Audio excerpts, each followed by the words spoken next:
भाई जो गुरु बचन पे डट गे, कट गे फंद 84 के।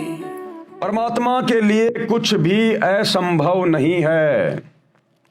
एक नगर के बाहर जंगल में दो महात्मा साधना कर रहे थे। एक 40 वर्ष से घर त्याग कर साधना कर रहा था, दूसरा अभी 2 वर्ष से साधना करने लगा था। परमात्मा के दरबार से एक देवदूत प्रतिदिन कुछ समय उन दोनों साधकों के पास व्यतीत करता था। ऊपर से एक देवता आता था और रोजाना वहां भक्ति और भगवान की बातें करता था। बढ़िया उनका टाइम पास हो जाता था।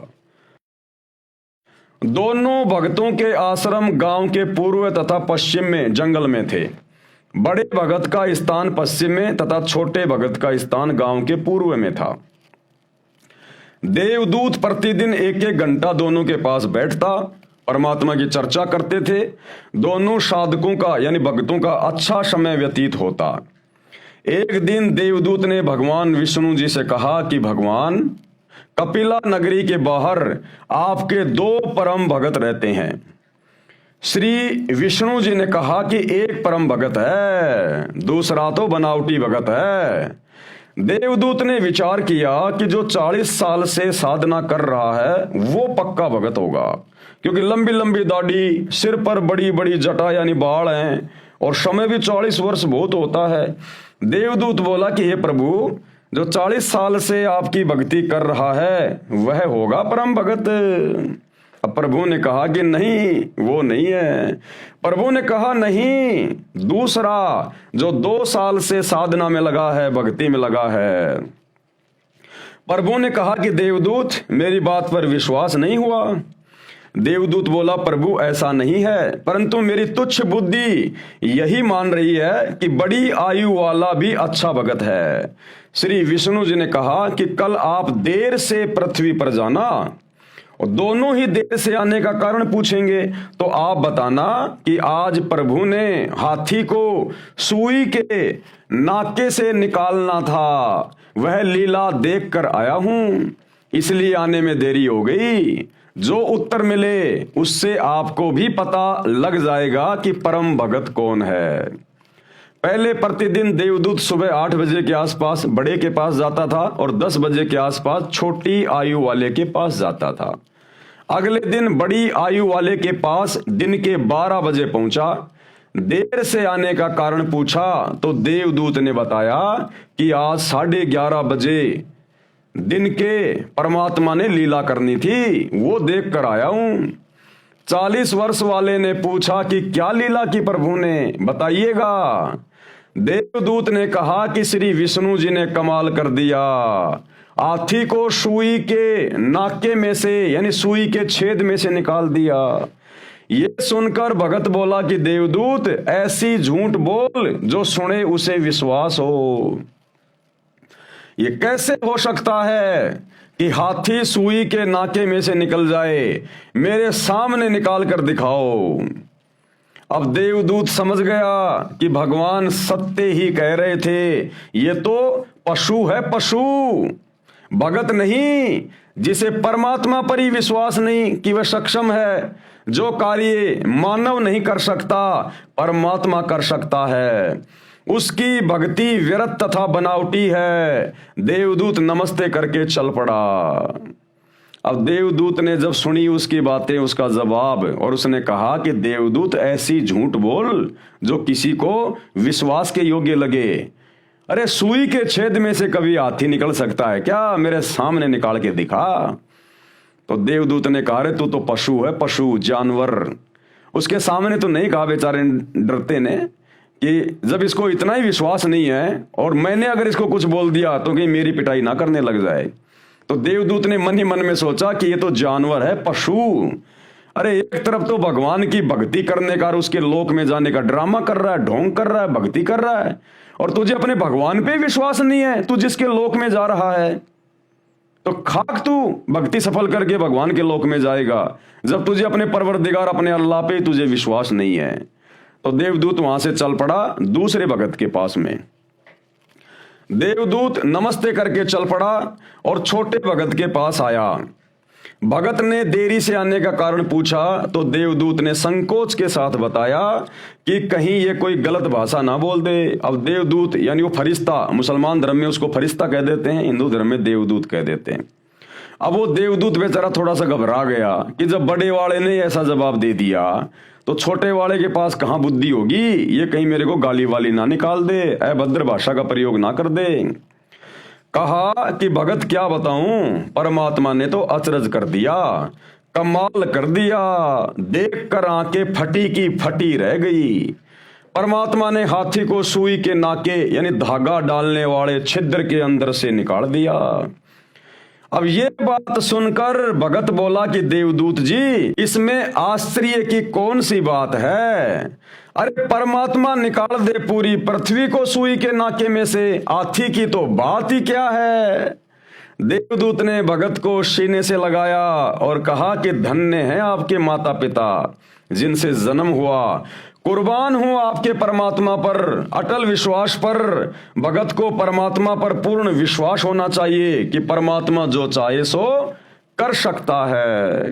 तो भक्ति सफल करने के लिए और जब हमें उस अल्लाह कबीर की जानकारी हो जाए, सच्चे गुरु, उस सच्चे बाखबर की पहचान हो जाए, उसके बाद हमने उसके प्रत्येक वचन पर इस प्रकार से ब्लाइंड फेथ करना होता है। ब्लाइंड फेथ, अगर 500 मीटर ऊंचे टावर से आपका गुरु कहे कि बच्चा इसके ऊपर चढ़ और चढ़ के छलांग लगा दे नीचे, तो भगत ने तुरंत चढ़कर और नीचे छलांग लगा देनी चाहिए। ये नहीं सोचना चाहिए मैं औंधे मुंह गिरूंगा या सीधे मुंह गिरूंगा, बचूंगा या मरूंगा। सिर्फ सतगुरु का वचन दिखाई देना चाहिए। अगर जरा भी मन में दोष आ गया तो उसी समय सारी भक्ति फैल निष्फल सीधा गधे की योनि में जाएगा। और फिर वो परमात्मा अपनी ऐसी प्यारी आत्माओं को फूल जितना भी कष्ट नहीं होने देता। अरे सतगुरु फिर कुछ भी कर सकता है। सतगुरु तो आपको हवा में रोक देगा, हवा में सतगुरु कुछ भी कर देगा।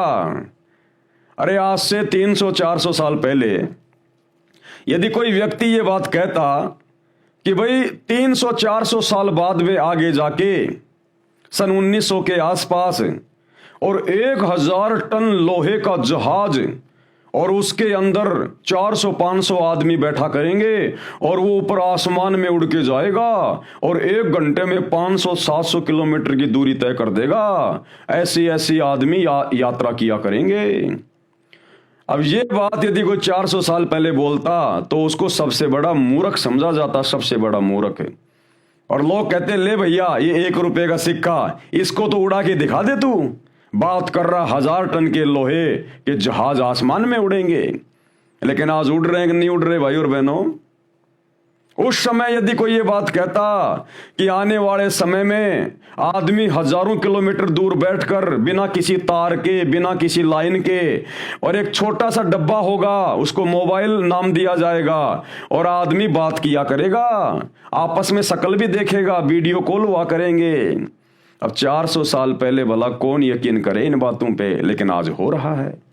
तो सतगुरु कुछ भी कर सकता है। भगत प्रहलाद को त्रेता युग में उसके पिता हिरण्यकशिपु ने 84 प्रकार से परेशान किया और हर बार सतगुरुदेव भगवान ने उसको बचाया, अल्लाह कबीर ने उसको बचाया। उसके बाप ने पहाड़ के ऊपर ले जाकर प्रहलाद को नीचे धक्का मार दिया, सैकड़ों मीटर ऊपर से नीचे परमात्मा ने फूलों का गद्दा बिछा दिया, फूल बिछा दिए, भगत को जरा भी चोट नहीं आई। भगत प्रहलाद को मारने के लिए उसके पिता ने सैनिकों के हाथ में सौंप दिया और कहा इसको जंगल में सर्पों के बीच में पटक के आ जाओ, जहरीले सर्प इसको खा जाएंगे। सैनिक उसको पटक के आ गए जंगल में सर्पों के बीच में। सुबह राजा ने कहा कि जाओ उसकी डेड बॉडी को लेके आओ।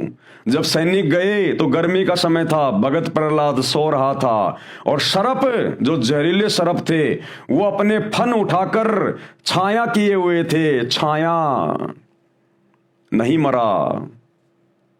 गरम गरम तेल के कढ़ाई में डाल दिया गया, नहीं जला। हिरण्यकशिपु की बहन होलिका अपनी गोद में लेके आग में बैठ गई, नहीं जला। जबकि उस समय तो सतगुरु साक्षात भगत प्रहलाद को प्राप्त भी नहीं था। भगत प्रहलाद जानता भी नहीं था मोक्ष क्या होता है, सतलोक क्या है, तत्वदर्शी संत क्या है, और ना वो कोई यथार्थ भक्ति मंत्रों का जाप करता था। केवल अपने पिछले जन्मों की भक्ति के कारण वो परमात्मा से इतना लाभ प्राप्त कर रहा था। तो भाइयों और बहनों, हमारे पास तो पिछले जन्मों की भक्ति का ढेर भगत प्रहलाद से भी कई गुना ज्यादा है। तभी तो आज हमें साक्षात अल्लाह कबीर बाखबर के रूप में मिल गया, प्रहलाद को नहीं मिला। ये भक्ति से मिलता है परमात्मा, संस्कारों से। तो आप और हमारे पास तो पिछले जन्मों की भक्ति संस्कार का भी भक्ति धन ढेरों है, ढेरों, भगत प्रहलाद से कई गुना ज्यादा। और फिर वर्तमान में सतगुरु भी मिला हुआ है। कबीर अल्लाह की हम शरण में हैं, सतगुरु रामपाल जी की शरण में, और उनके द्वारा दिए गए शतनाम का जाप कर रहे हैं।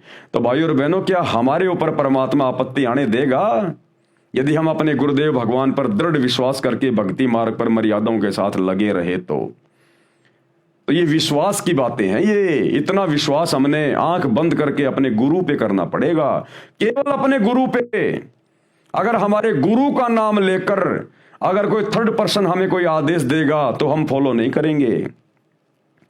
थर्ड पर्सन के द्वारा दिया गया हम वही आदेश फॉलो करेंगे जो हमारे गुरुजी के ज्ञान से मेल खाएगा, हमारे गुरुजी की भक्ति मर्यादाओं से और उनके सत्संगों से जो मेल खाएगा हम वही मानेंगे। इसके अलावा थर्ड पर्सन चाहे कोई भी हो, चाहे सतगुरु का बेटा हो, चाहे बेटी हो, चाहे पत्नी हो, चाहे भाई हो, चाहे कोई कितना बड़ा भगत क्यों ना हो, यदि सतगुरु के ज्ञान और विधान के खिलाफ हमें कोई आदेश दिया जा रहा है हम उसको तनिक भी नहीं मानेंगे। और सतगुरु यदि हमें अपने मुख कमल से कोई आदेश दें तो फिर हमने देरी नहीं करनी चाहिए, बिल्कुल ब्लाइंड फेथ, तब जाकर साधक मोक्ष प्राप्त कर पाता है। तो देवदूत ने क्या कहा? देवदूत ने भगत को सीने से लगाया और कहा कि धन्य है आपके माता पिता जिनसे जन्म हुआ, कुर्बान हुआ आपके परमात्मा पर, अटल विश्वास पर। भगत को परमात्मा पर पूर्ण विश्वास होना चाहिए कि परमात्मा जो चाहे सो कर सकता है। ये सारी बातें परमात्मा ने क्यों बताई, ये इतने उदाहरण क्यों दिए कि हजरत मोहम्मद जी को जो ऊपर जिब्राइल लेकर गया था और इतने कम समय में ऊपर की यात्रा करवाकर वापस पृथ्वी पर छोड़ दिया था, इस बात पर अन्य मुसलमान उस समय यकीन नहीं कर रहे थे। तो परमेश्वर ने, अल्लाह कबीर ने एक साधु वेश में आकर इस प्रकार की घटना को जन्म दिया उस राजा रूम के साथ में। तब जाकर लोगों ने यकीन किया, विश्वास किया, और ये इस्लाम धर्म चल रहा है। ये इस्लाम धर्म कोई शैतान के पावर से नहीं चल रहा, हजरत मोहम्मद की शिक्षाओं से नहीं चल रहा। ये इस्लाम धर्म अल्लाह कबीर के आदेश से, उसकी पावर से चल रहा है। सतगुरु रामपाल जी परमेश्वर जी की समर्थता। जो गुरु बचन पे डट के कट गए फंद 84 के, कट गए फंद 84 के, कट गए फंद 84 के।